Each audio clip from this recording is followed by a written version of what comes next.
Pensa agora um minutinho em tudo o que você fez desde a hora que você levantou até o momento que você começou a assistir essa aula. De 0 a 100, de tudo que você fez, gente, tudo. Quantos por cento você acha que você fez sem pensar, por força do hábito? Reflete, anota, pondera esse número. A gente, na verdade, faz muita coisa por força do hábito. James, então, dizia que toda a nossa vida, na medida que tem uma forma definida, não é nada além de uma massa de hábitos. A estimativa que a gente tem é que em torno de 45% de tudo que a gente faz diariamente são feitas sem pensar, com algumas aspas, por força do hábito. Quais são as características desse hábito? Primeiro, gente, o hábito é uma coisa que você aprende. Você não nasceu com isso. Então, você aprende a lavar a mão toda vez que você chega da rua, né, em casa, ou que você vai ao banheiro. Se tudo deu certo, você aprendeu isso. É uma questão de higiene, é importante para a sua saúde. Isso foi aprendido. A gente não nasce com isso, tá? Os hábitos têm origens em atividades recorrentes. Então, alguma coisa que você faz várias vezes, de forma mais ou menos padronizada, repetida, com o objetivo de alcançar alguma coisa, para conquistar ali um resultado. Então, se eu faço isso, eu alcanço esse resultado. Se eu faço isso, eu alcanço esse resultado. Isso é um padrão do hábito. Lembra que eu comentei que a resposta de dopamina na conquista era importante para a formação do hábito? Tá aqui. O hábito é um tipo de memória, tem vários tipos de memória, tá bem? O hábito é uma memória inconsciente de procedimento, envolve um comportamento e muitas vezes está relacionado com a memória emocional, tá? E, portanto, por ser uma memória implícita e inconsciente, ele tem como característica ser algo que demora para aprender, tem que repetir muitas vezes para você adquirir um hábito, mas por outro lado também demora para esquecer. Aqui, gente, é parecido com aprender a andar de bicicleta, aprender a tocar um instrumento musical, aprender a desenhar. São comportamentos motores, é a memória do seu comportamento, vamos dizer assim, tá? O hábito envolve um comportamento motor aprendido conectado com uma memória emocional. Então, é uma característica do hábito que ele seja naturalmente difícil, lento em termos de aprendizado e difícil em termos de mudança. Tá? É a característica da formação cerebral desses hábitos. Uma vez consolidado o hábito, quando aquilo vira um hábito de verdade, é quando você começa a fazer sem pensar. Você simplesmente vai lá e executa um comportamento, às vezes complexo, sem nem imaginar. Então, todo dia, numa certa hora, você levanta, vai até o café, passa um café, toma um cafezinho, come um bolo e volta para trabalhar sem pensar. Todo dia você pega o carro e dirige, faz todo um caminho até a escola das crianças sem nem pensar, né? Todo dia você levanta, faz a sua cama, escova o seu dente, penteia o cabelo, lava o rosto, e só quando você senta para tomar café é que você sente que você acordou. Não é isso que a gente diz? Rotinas inteiras, estruturadas e feitas por força do hábito. Você toma banho sem pensar. É bastante coisa que você faz tomando banho, pensa só. Esses processos vão ajudar o seu cérebro a economizar energia. E ao economizar a energia que ele gastaria com todas essas decisões que seriam tomadas para você executar cada um desses comportamentos, que tem várias decisões aqui no meio, ele disponibiliza essa energia para outras situações, outras decisões mais sofisticadas, mais importantes, outros processos cerebrais mais importantes.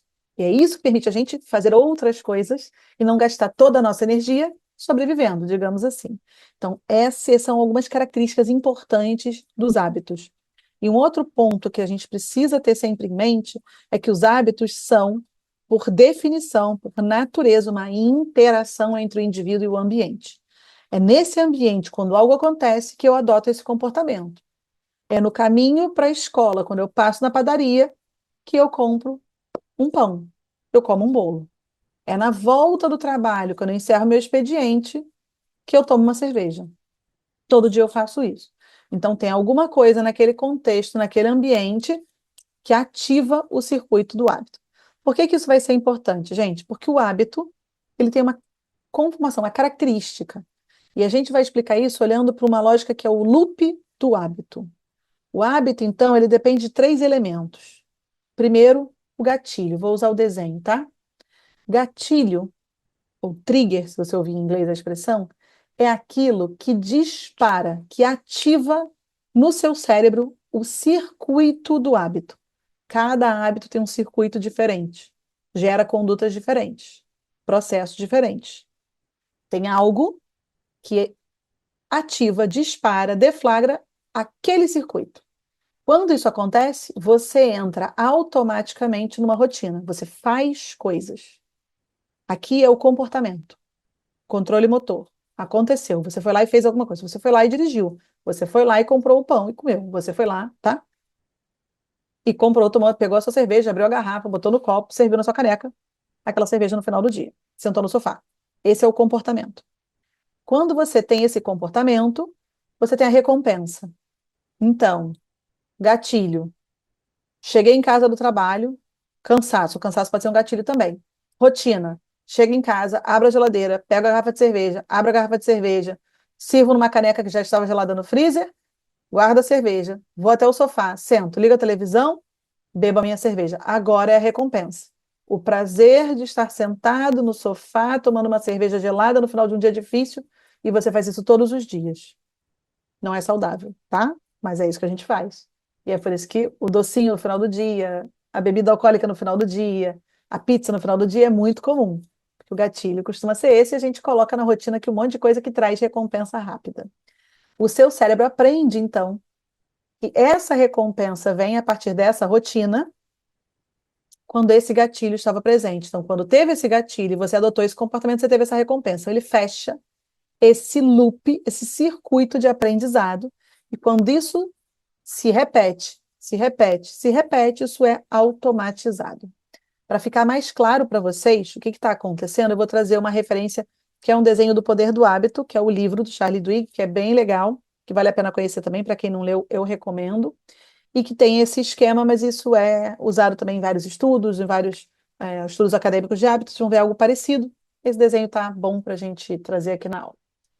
Você tem estudos, então, com animais, aqui é um ratinho, e esse ratinho tem um comportamento natural de explorar o ambiente. Eles vão ali com as vibriças, que são os bigodinhos, buscando no ambiente coisas interessantes. Esse ambiente aqui chama labirinto em T, pelo formato que ele tem. Tem um momento, então, que esse ratinho fica numa parte do labirinto que tem uma porta. E essa porta se abre. Se abre com um clique. Faz um barulhinho. E esse ratinho vai andando e vai cheirando e vai passando ali o bigodinho pelo ambiente, até que em algum momento ele vai para um lado, vai para outro, e ele acha um pedaço de chocolate em um dos braços desse labirinto em T, tá bom? Aqui está do lado esquerdo. E ele come o chocolate e isso é bom. Quando esse animal faz isso pela primeira vez, aqui nesse gráfico é o padrão da atividade elétrica do cérebro, de certas regiões do cérebro, tá? Ligados à formação do hábito. Esse é o padrão. Ele gastou energia, em cada comportamento aqui está o cérebro dele sendo ativando. Tá, tá, tá, tá, tá, tá, você faz até um barulhinho. O clique, o comportamento dele aqui, o comportamento dele aqui, achou o chocolate, a resposta de chocolate. Se todo dia, várias vezes por dia, ou todos os dias, ou a cada X tempos, os experimentadores colocam o rato nesse labirinto com o chocolate no mesmo lugar e faz o mesmo clique, em pouco tempo esse animal já sabe que quando tem o clique, tem um chocolate. Aonde está o chocolate? E o que que ele tem que fazer para chegar no chocolate? Quando o animal aprende isso e isso se transforma num hábito, olha como muda o padrão cerebral dele. Ativa o cérebro no clique, no barulhinho, que é o gatilho do ambiente, diminui a resposta cerebral durante o comportamento, aumenta a resposta cerebral quando tem o chocolate. Então, o que acontece é que é assim que o cérebro economiza energia com o hábito.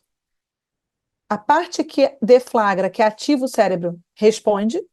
O comportamento economiza toda essa energia aqui, que aqui estava alta, percebe? Baixinho. E a recompensa volta a ter uma resposta. Então, é assim que você aprende, que executa aquilo sem pensar, que ganha alguma coisa. E é assim que o cérebro economiza energia. E é por isso que é difícil mexer. Porque no início você faz aquilo intencionalmente, com atenção, com consciência, para chegar num objetivo. Mas vai chegar um momento que o seu cérebro é capaz de coordenar um movimento complexo sem você nem pensar. O próprio autor do livro fala que começou a ficar interessado, querendo aprender sobre hábitos, quando ele se deu conta que ele estava ganhando peso e o que que ele estava fazendo, e aí ele começa a pensar na rotina dele, e aí todo dia, em determinado horário do dia, ele para o trabalho dele, parava, né, o trabalho dele, saía da mesa, pegava o elevador, subia até a cafeteria, ia na cafeteria, comprava um café com um donut, que é um doce, voltava, sentava com os colegas e comia. Só que ele fazia isso todos os dias. Ele começou a se perguntar o que estava acontecendo. E aí ele percebeu que o gatilho para ele era o cansaço, era o tédio de já estar algumas horas naquele computador trabalhando. Que ele precisava de alguma recompensa ali. Qual que era a rotina? Levantar da mesa, andar, pegar o elevador, ir até a cafeteria, andar, comprar. E aí ele falou: será que é o doce a minha recompensa? Será que é o alívio a minha recompensa? E ele foi percebendo que no fundo, ele foi trocando doce, fez alguns testes da recompensa, e ele percebeu que para ele bastava ele levantar da mesa, conversar com uma pessoa e voltar. Ele só queria espairecer um pouco. Ele não precisava comer o doce. Então ele para de comer o doce e começa a levantar, bater papo com alguém e voltar. E foi assim que ele mudou esse hábito, né? Ele substituiu ali a recompensa dele. Então, entender isso e entender que esse comportamento pode ser bem complexo, esse movimento que a gente está falando aqui pode ser bem sofisticado, é importante para a gente entender o quanto a gente está economizando de energia e o que que a gente está falando aqui como formação do hábito.